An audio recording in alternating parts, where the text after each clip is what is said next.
RTV6 is always striving to keep you informed in the best ways possible, and sometimes that means updating policies and procedures. As of today, we will be doing a better job of identifying people accused of crimes. Call 6 Chief Investigator Rafael Sanchez explains how. We gotta take action. We gotta come together. Protests demanding police reforms, Black Lives Matter. racial justice, and economic equity have been peaceful. On occasion, there was tear gas and vandalism. This challenged news organizations like WRTV on how to cover the multiple arrests during the demonstrations and beyond. We really have to balance, giving the public the information that they need with the potential harm that can be caused to the people who are affected by our coverage. For years, WRTV, like many media outlets, has showed on television the mugshots provided by law enforcement after criminal arrests. But that practice in the age of social media, where information lives on forever, has led to unintended consequences, especially in cases where criminal charges could be dropped weeks or months later, impacting everything from someone being able to get a job to attending a child's field trip. When somebody comes to us via email, phone calls, letters, and it always starts with, if you Google my name. And that's powerful. We get that. And particularly if we've only done that initial story and we have not followed that story to have that full update, it really made us, rethink, and it was worth consideration. In 2018, WRTV decided it would only use the mugshots of people arrested who were criminally charged by a county prosecutor. But that was challenged in recent weeks. The recent protests and arrests from chaotic nights raised questions about the policy. In line with our policy, WRTV posted the mugshots on TV and online of the people, both black and white, male and female, who were criminally charged during the protests by the county prosecutor. But a key question yet again emerged. Would WRTV be following each and every case through the end of the process? I can have 20 reasons to why we did it right and why we did the right thing. But at the end of the day, if what we're doing is contributing to a false narrative, then my 20 right reasons don't matter. They don't matter. And so being able to take a look at how we can still consistently, ethically, factually, journalistically report the news of the day, but not add in or add to racial stereotypes or false narratives, that's important for us to do. WRTV has now decided to only use mugshots on a case-by-case situation. Discussions will determine, why is the mugshot necessary?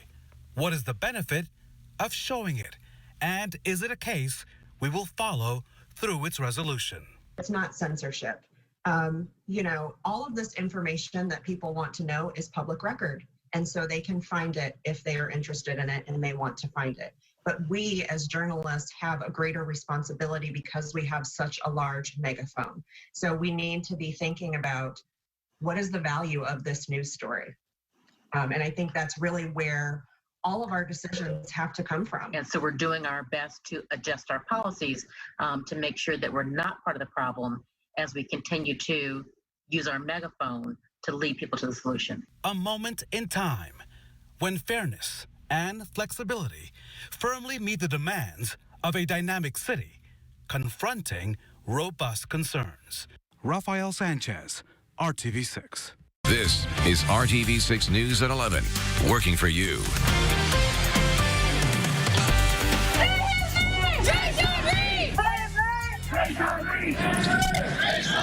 My grandmother's grandmother walked for the same thing, right? So that makes generations of us fighting for the same thing. It's ridiculous. Protests continue in Indianapolis. Tonight marks the 9th straight night that people have marched through the streets of Indianapolis demanding change. The protesters are continuing their calls for peace, solidarity, and an end to police brutality. Thanks for joining us here at 11 o'clock. I'm Nicole Griffin. Right now, a curfew is in effect in Marion County, and traffic diversions are in place in an effort to decrease the number of people downtown tonight. Our Alyssa Donovan is standing by live right now. She has been out all day long talking to protesters. Alyssa. Hi, Nicole. So we are down here at Monument Circle right now. Protesters were here earlier this evening, but they have since cleared out. It is quiet on the streets of Indianapolis tonight. Lots of people obeying that curfew that is now in effect. We've seen a few police officers driving by, but that's about it. A couple stragglers on bicycles trying to make their way home. And we started at the Capitol today right around 3 p.m. That's where there was a sit-in with a massive amount of people. Thousands came out to support this movement. And then many of those people continued their protests, taking to the streets of Indianapolis for a march through downtown, continuing to share their message. What do we want? Justice! What do we want? Hundreds of protesters marched through downtown Indianapolis Saturday evening, stopping at significant locations in the Circle City. For those of you who don't know where we're standing, 251 East Ohio is where they charge us, where they prosecute us. So this is the prosecutor's office right here. So make sure you make some noise. The message. So we need justice. We're here for justice. That's the purpose. We need to be heard. I'm here for my kids. I'm here for me. I'm here for every black family that has dealt with this tragedy. Several protesters talking about the past, what we've learned, and what we haven't. My grandmother's grandmother walked for the same thing, right? So that makes generations of us fighting for the same thing. It's ridiculous. Why are you mad at us because our skin? And it starts with knowing our history. One of the things that's encouraging about this particular movement is that you see massive levels of racial diversity. And so if we think about historically, it has been through massive diversity in terms of the movement that we've gotten systemic reform when we think about the civil rights movement. Earlier in the day, a sit-in protest was held on the Indiana State House lawn. Thousands kneeling in a moment of silence for lives lost. The only sound from a helicopter monitoring above. People of all races and ages showing solidarity against systematic racism. We got 11, 9, and 6. Show them that, their voice does matter. They can come out here and make a positive impact on what's going on and support for them to understand what actually is going on. Many protesters spending hours today on top of demonstrations from the past several days to continue to hold strong in their movement that it's time for change. And we've seen a few officers still patrolling out tonight as that curfew is now in effect. But as I said, not a lot of people out at this hour. Most people are obeying that curfew. One thing we did notice today during those protests is officers were pretty distant. We did see some state police officers at the sit-in at the State House, as well as a few National Guardsmen. And then as people marched through the downtown area, we also saw a few IMPD officers in their patrol cars and on bikes, but they were keeping their distance from protesters, and mostly they were responsible for traffic control. And again, that curfew is in effect until early tomorrow morning. There's also another protest planned for early tomorrow morning as well. Reporting live, Alyssa Donovan, RTV6. Alyssa, thank you for your coverage today. And new at 11, local leaders were also at that sit-in that took place at the State House, including Mayor Joe Hogsett and Congressman Andre Carson. Carson took time to encourage people to vote in the upcoming presidential election. He told the crowds that stood by listening that he is a black man who has been on the other side of the law and understands the change they are pushing for. He encouraged the protesters to remain peaceful in the days and nights ahead. Because the fight is not over. Don't let them paint you as animals and savages who can't protest in a way that yields results. Let them know that united we stand, divided we fall. Black Lives Matter.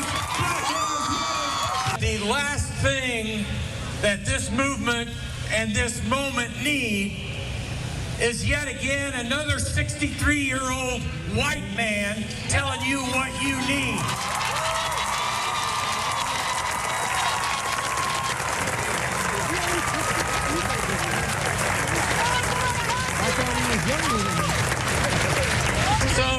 I'm here to listen. I've been trying to listen throughout this last week. I want to listen more today. And after I listen, I need to act. Mayor Hogshead went on to say if he doesn't act, he needs to be held accountable. On Friday, he did announce major updates to IMPD's use of force policy.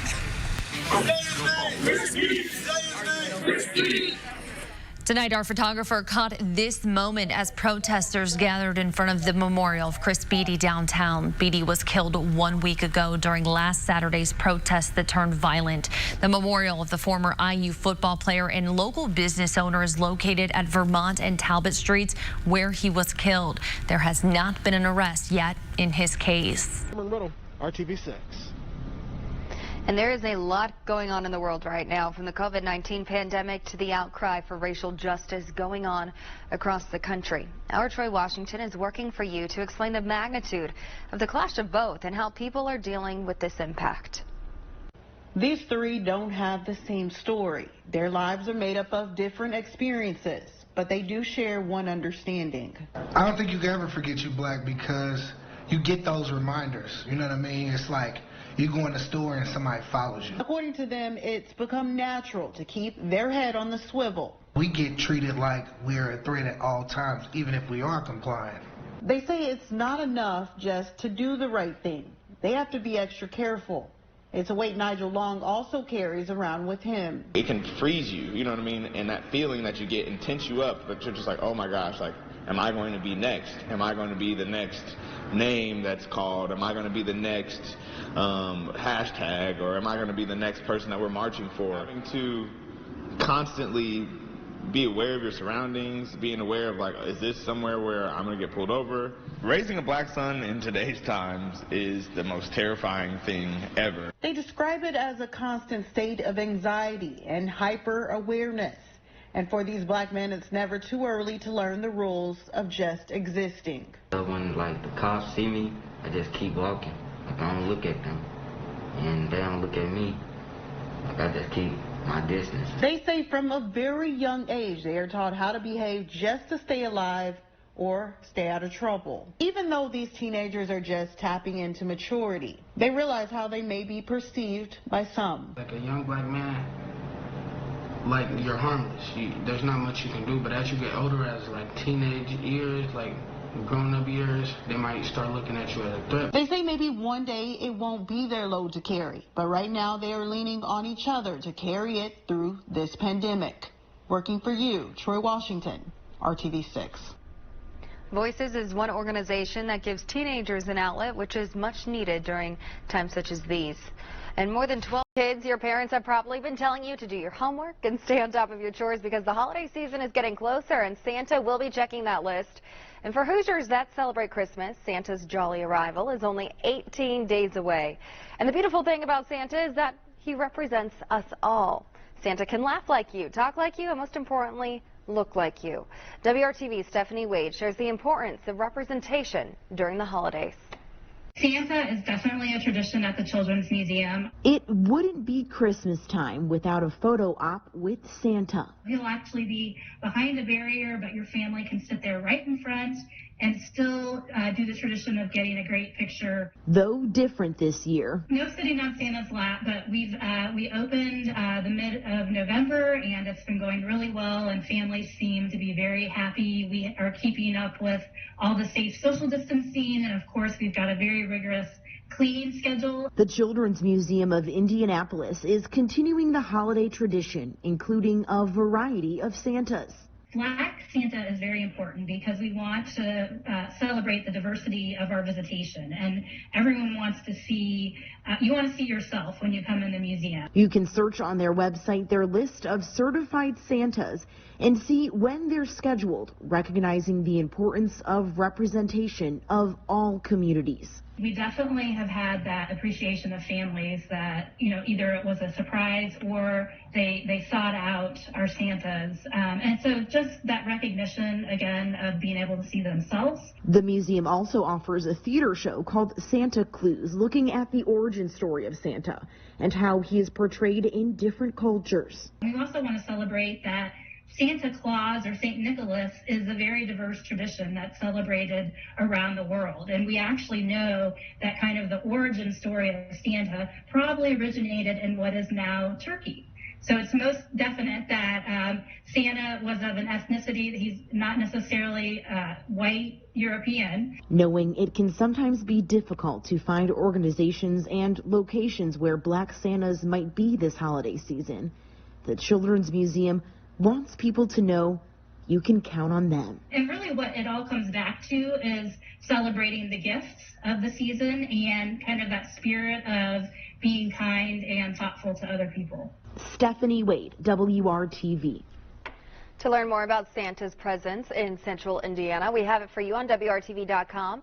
If you do not feel comfortable because of COVID-19, the Children's Museum is also offering virtual visits. Today we're taking time to remember the 2000. Welcome back. The president of the City County Council has declared today as Indy Accompliceship Day. Don't worry if you haven't heard it before. It's something new, recognizing businesses' commitment to equity for the Black community. WRTV's Stephanie Wade explains why leaders felt it was necessary to create such a program. On the heels of the Black Lives Matter movement, people have raised their hands, saying they stand in solidarity with the Black community. They want to be an ally. But now what? 10 Indianapolis businesses have taken the pledge, promising to take actual steps to bring equity in the workplace. Part of what we've noticed is there were a lot of Black Lives Matter statements, but then corporations needed to know what the next step was. A declaration. It is an ongoing pledge that furthers our commitment to improving the Black community. Accepted by 10 different businesses today. And whereas an accomplice will provide equitable opportunities for Black people to be hired, mentored, sponsored, and promoted to meaningful work.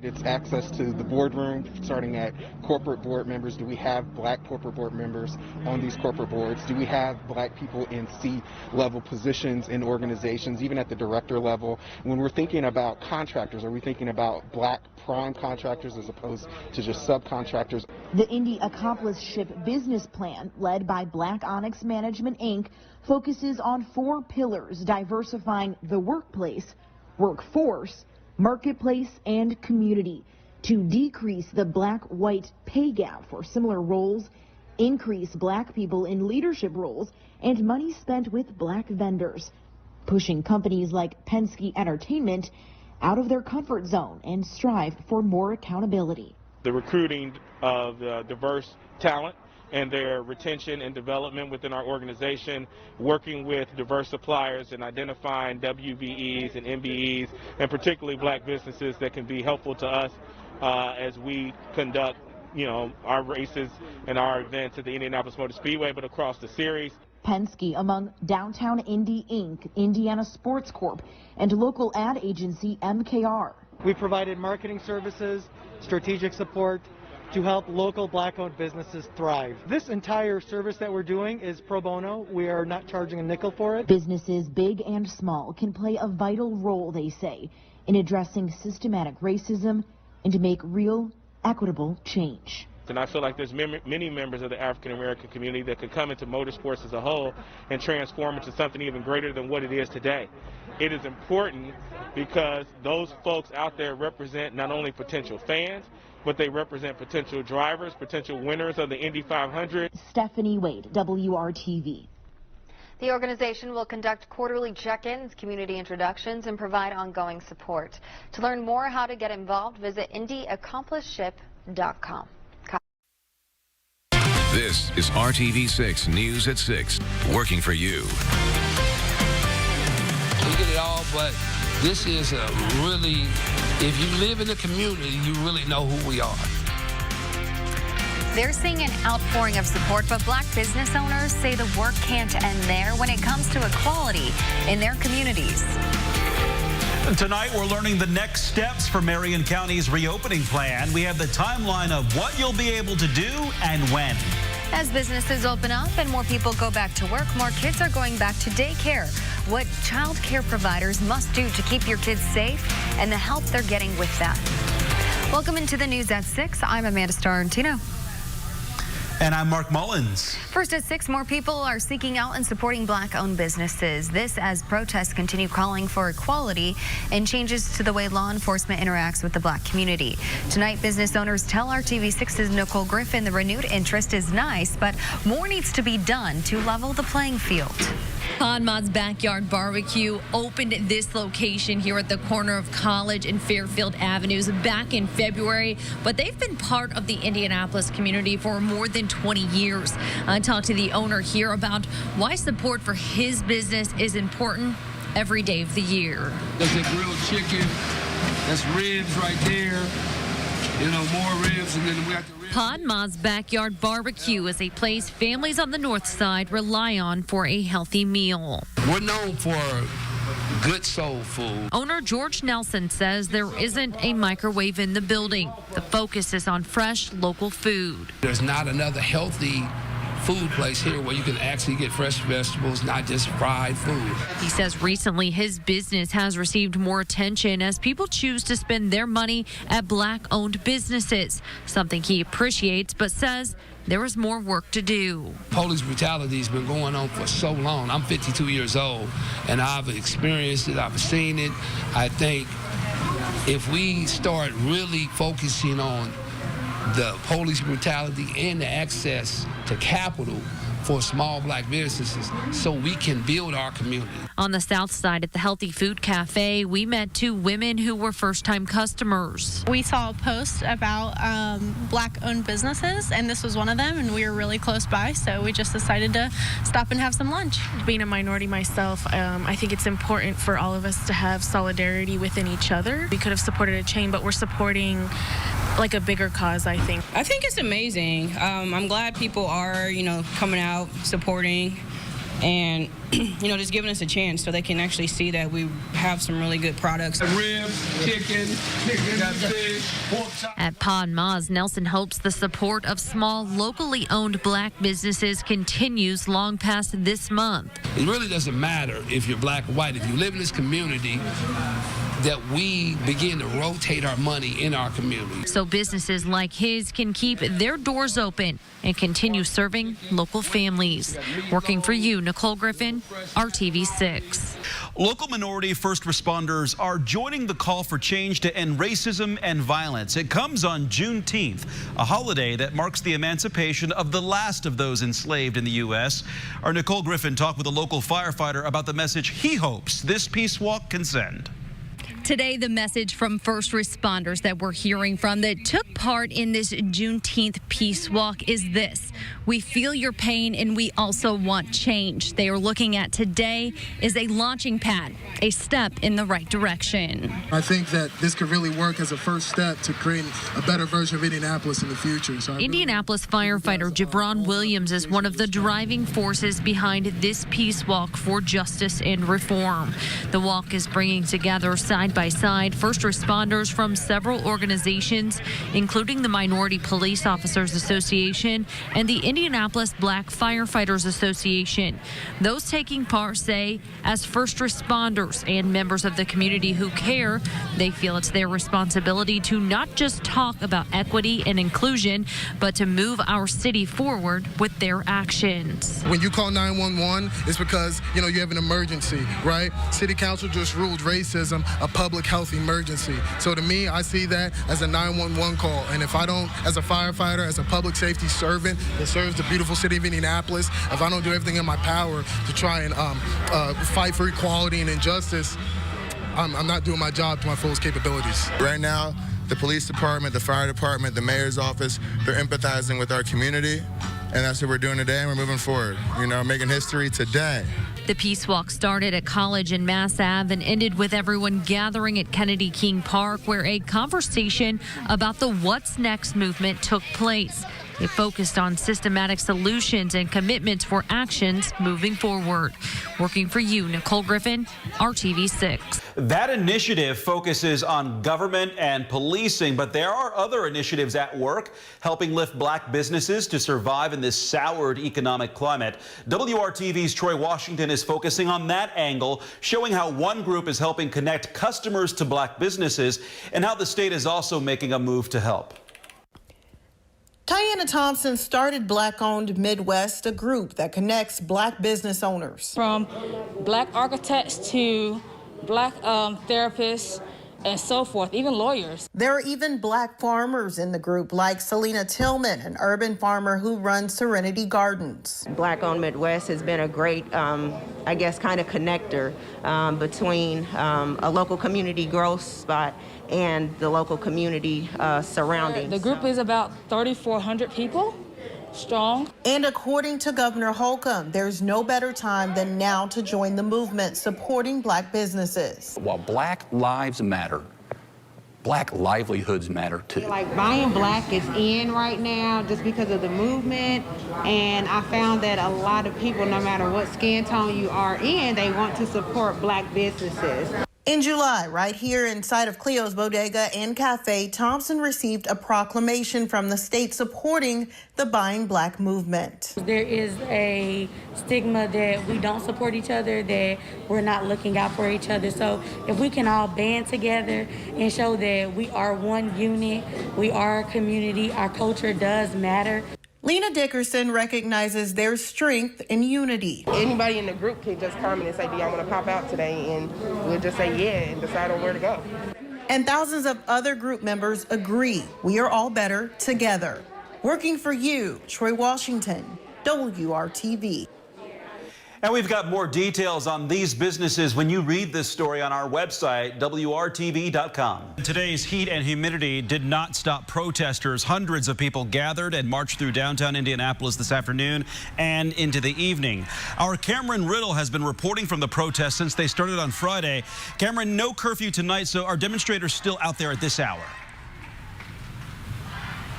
Hey, Mark, good evening. There are a few pockets of protesters that are still making their way through the curfew-free streets of downtown Indy. You mentioned that heat and humidity. Well, we also got a little bit of rain downtown, but that did not stop people from protesting tonight. Take a look at some of the video we shot as we again followed protesters marching through the streets of Indianapolis. At one point, hundreds of people were among the crowds who were chanting, with Black Lives Matter members chanting the names of George Floyd, Breonna Taylor, and Dre'Jon Reed. Of course, that last name is a name that people here in Indianapolis are very familiar with. It was last month that Dre'Jon Reed was shot and killed by police at 62nd and Michigan Road. While you have that picture here in Indianapolis, you also have Breonna Taylor in Louisville. And of course, the national spotlight right now on George Floyd's death in Minneapolis.